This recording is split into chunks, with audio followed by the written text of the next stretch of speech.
Hey, welcome back to Diode Press. I'm Graham. So today's video is going to be part 1 of a relief project that I'm working on. So to get a few things out of the way, I'm going to be printing it on my Kelsey press. The only problem with that is it only can do 3x5 at the largest size. So I had the idea for this print to print it on a 2x3 inch block, but have the block repeat in circles. So the line work on the left side of the drawing will continue right into the same block on the right side of the drawing.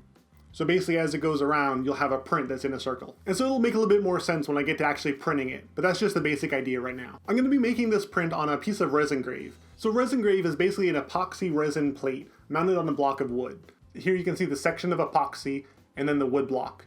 So basically this is a substitute for end grain wood that you typically would do an engraving on. And so I'm going to put together a whole video on resin grave and the different ways you can use it. Basically you can do relief printing, which I'm going to do in this project, or you can do intaglio where you ink it and wipe it like a regular copper engraving. And so the main thing to know about resin grave is you can't use regular woodcut tools or lino cut tools with it. You have to use engraving tools, or you can use like a Dremel with a grinding wheel. It's just too hard of a material for any of your woodcut or lino tools. It'll just tear them up. But again, I'm going to make a separate video all about resin grave, so keep an eye out for that on the channel. So I think we're about ready to jump into the video. I also want to mention real quick, whenever you're using engraving tools or woodcut or lino cut tools, always make sure you're cutting away from yourself and away from your hand. It's really easy to slip and poke yourself or stab yourself with it. Sometimes when I'm filming, it's hard to kind of demonstrate what I'm doing and have the camera and also keep my hands out of the way. It's also kind of scary at 500 times actual speed, so I thought I'd just put a quick mention in here. And so with that being said, let's jump right into this project.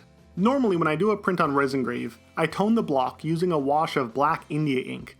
So when I carve into it, you get a very clear image of the print, since the carved lines pop out from the natural white of the resin grave. But in this case, I tried something a little bit different.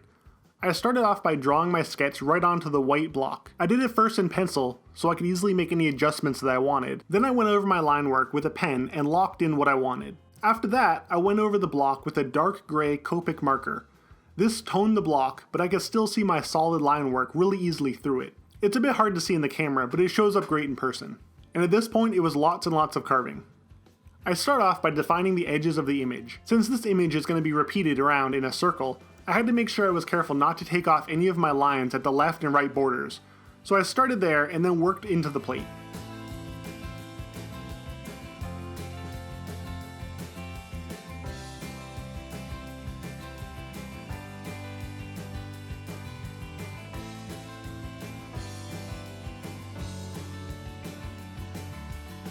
And this is the actual speed I'm working at, so it definitely takes a while with these fine lines.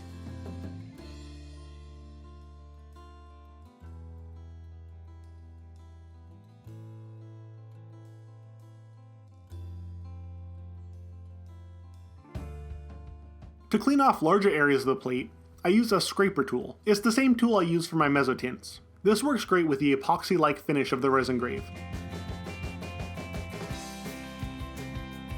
Another thing that I do with the resin grave, but I don't think would work so well with most materials, is that you can scrape along the edges of your line work and really define them. Now I'm misusing the side of a tint tool here that had a broken handle to do this, but a scraper would work just as well.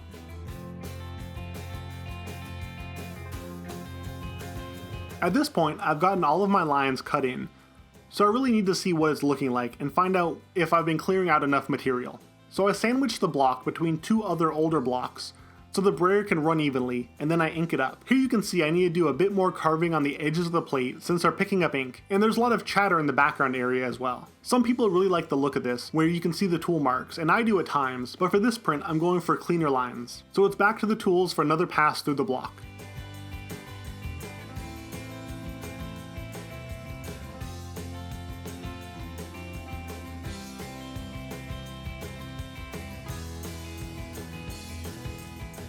Finally, I'm happy with the line work block or key block, and I want to see how it's going to look on paper.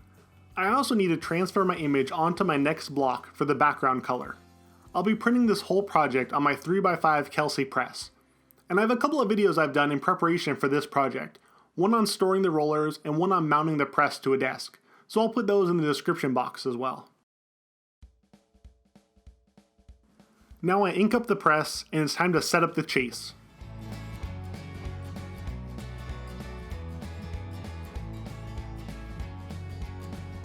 Resin grave is a little bit shorter than type high when it's mounted to this type of block. So to raise the block to the correct height, I found that 2 layers of a hardboard and 1 sheet of paper taped to the back do the trick for my setup.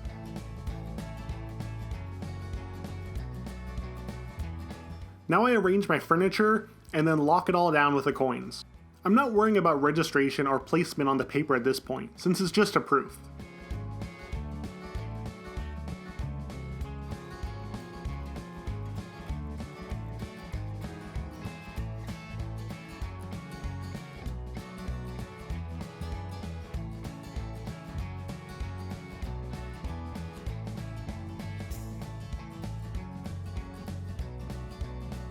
Now on this first proof, you can see the ink on the right side of the paper.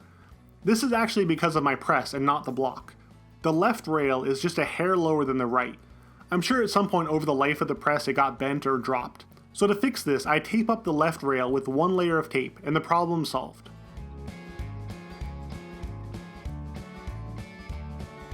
So now I'm good with the proof.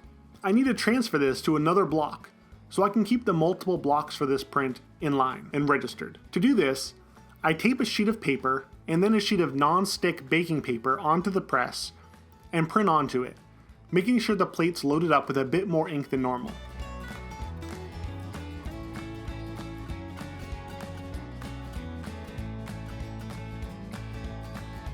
Now I remove the chase, the ink plate, and the rollers from the press, and I lock up a new resin grave plate into the chase, making sure it's positioned in the exact same spot as the original key block was.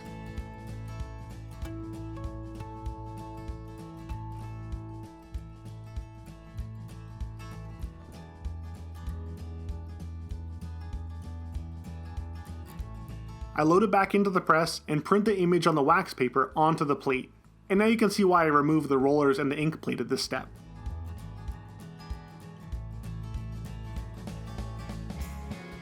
And here's my wax paper version, and then the print on the block. And this is the paper I used to make the transfer.